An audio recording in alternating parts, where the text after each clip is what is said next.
పక్కనే నిలబడ్డాడు. కూతురు అనే ప్రేమతో మాట్లాడుతున్నాడు కాబట్టి ఎలాంటి విషయాలు చెప్తుంది? ఒక పనికి మాలిన విషయాలు చెప్తుంది.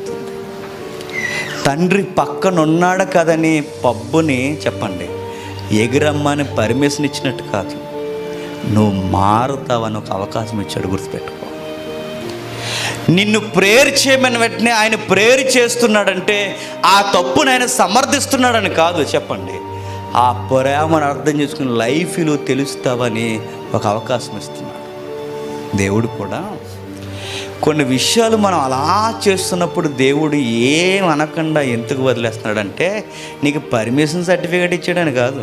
చెప్పండి, ఆయన దిగొచ్చి కొన్ని విషయాల్లో నీ పక్కన అలాగా ఓర్పుగా ఉన్నాడంటే నీకు అర్థమైపోయాడని కాదు, ఆయన్ని ఏదో ఒక రోజు అర్థం చేసుకుంటావని ఎదురు చూస్తున్నాడు. That is God's will.